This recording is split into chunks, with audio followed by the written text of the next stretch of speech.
अत्याचारी सास। एक लड़की थी जिसका नाम हिमानी था। हिमानी एक पढ़ी लिखी ग्रेजुएशन पास थी। उसकी शादी हो गई। उसे क्या पता था कि उसकी तकदीर में एक ऐसा घर लिखा है जहाँ सास ऐसे कि हिमानी को सांस तक नहीं लेने देती।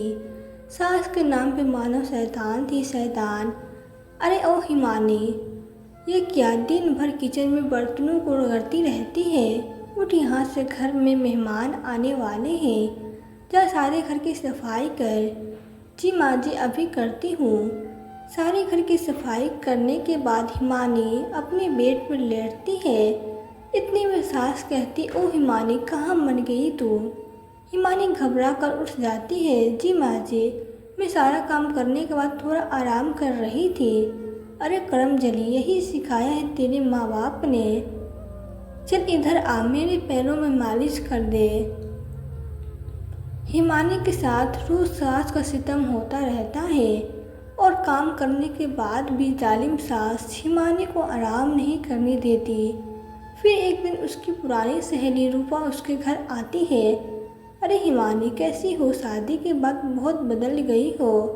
बदलेगी ही ना, पूरा दिन खा पीकर सोती ही रहती है। अरे ये क्या हिमानी, तू तो बहुत लकी है। क्या तुझे इतनी अच्छी सास मिली है। सास के सामने बेचारी हिमानी कहती है, आप कुछ खाओगी। रूपा सास यह सुनकर कहती है, अरे ओ हिमानी, हिमानी ज़रा इधर आओ। जी माँ जी, तेरे बाप ने यहाँ राशन भर के रखा है क्या, जो तू मुफ्त में यहाँ सबको खाना खिलाती है। बेचारी हिमानी बातों में फुसला कर रूपा को अपने कमरे में ले जाती है।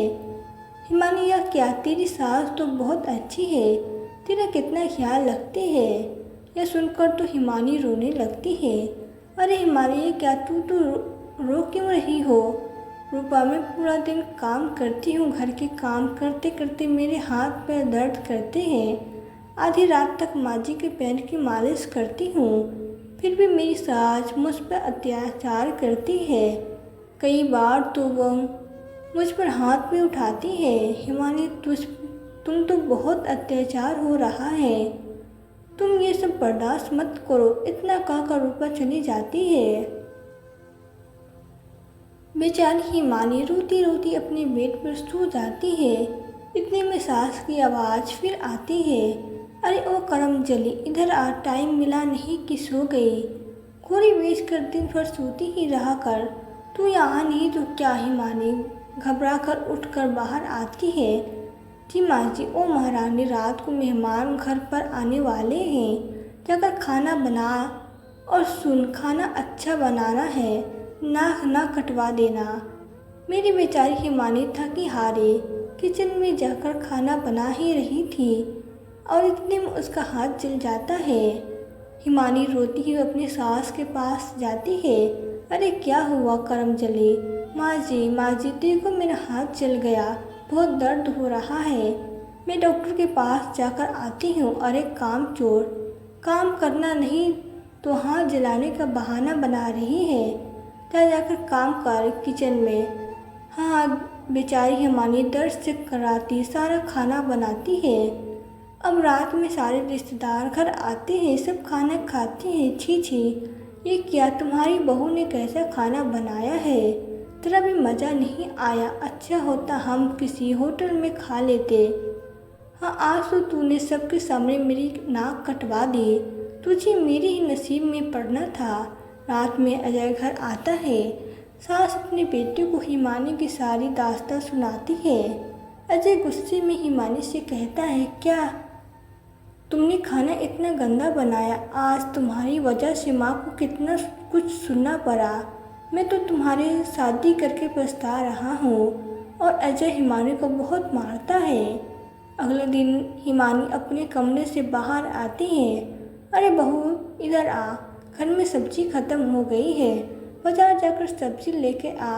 बेचारी हिमानी बुखार से तप रही थी, हाथ में बड़े बड़े छाले आ गए।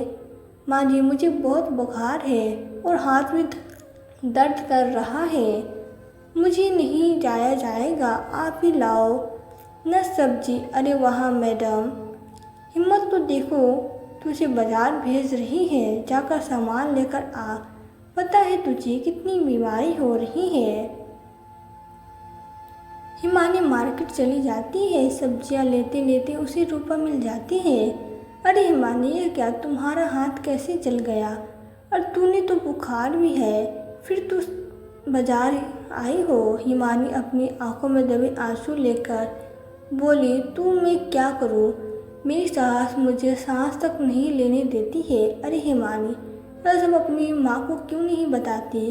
क्या करूँ रूपा, मेरे पिताजी आए दिन बीमार रहते हैं। ऐसे में उन्हें अपने दुख की बात कैसे बताऊँ, वे मर जाएंगे। चलो रूपा, अब मैं चलती हूँ। यह कहकर हिमानी अपने घर चले जाती है। हिमानी पे हो रहे अत्याचार के बाद रूपा का रहा नहीं गया और वो हिमानी के माता पिता के पास चली जाती है।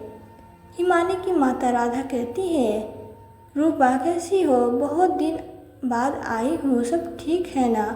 हाँ माँ जी, सब ठीक है। हिमानी आई आपसे मिलने।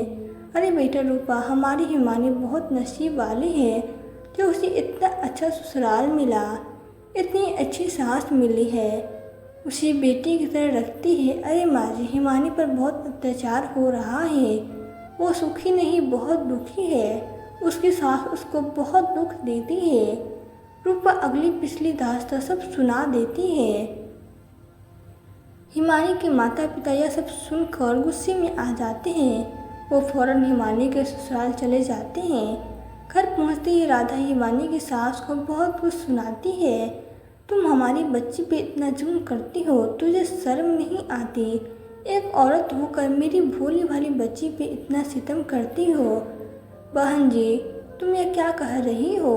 मैंने कब हिमानी पे जुल्म किया? अरे माँ, तुम यह क्या हुआ? सास मन में सोचती है, अब तो मर गई, ये सब खा देगी। बेटी हिमानी, तुम इतना जुल्म अत्याचार क्यों सह रही हो? तुमने हमें बताया क्यों नहीं? ये क्या कह रही हो माँ? ऐसा तुमने किसने कहा? बेटी रूपा ने मुझे सब बताया है। नहीं माँ, या तो बहुत खुश हूँ, और माँ जी वो तो मेरा बहुत ख्याल रखती है। बेचारी हिमानी अपनी सास की बेइज्जती ना हो इसलिए झूठ कहती है। नहीं माँ, रूपा ने तुझे झूठ कहा है। मैं तो सच में यहाँ बहुत खुश हूँ, और माँ जी तो मुझे सगी बेटी से बढ़कर प्यार करती है। भला इतनी अच्छी सास कैसे मुझ पर अत्याचार कर सकती है? तो फिर तुम्हारा हाथ कैसे जला माँ? वो मैं किचन में खाना बना रही थी तो अचानक गर्म तेल मेरे हाथ पर गिर गया। सास की आंखों में आंसू निकल आते हैं। वो सोचती है, मैंने इस बच्ची पे कितना जुल्म किया, आज इसने ही मुझे बेइज्जत होने से बचा लिया। हिमानी की सास को बड़ा पछतावा होता है और वो हिमानी से माफ़ी मांगती है। नहीं माँ जी, आप ऐसे मत बोलिए, आप तो मेरी माँ जी है। माँ तो माँ होती है ना। तुम सच में बहुत ही अच्छी बहू और बेटी हो। मुझे अपनी गलती पे बहुत पछतावा है। तो अब से हिमानी की ज़िंदगी एकदम से बदल गई। दोस्तों, हमारी आज की ये कहानी आपको कैसी लगी? अगर कहानी अच्छी लगी हो तो वीडियो को लाइक कर दें, चैनल को सब्सक्राइब कर दें और एक प्यारा सा कमेंट भी कर दें। मिलते हैं फिर नई वीडियो में। धन्यवाद।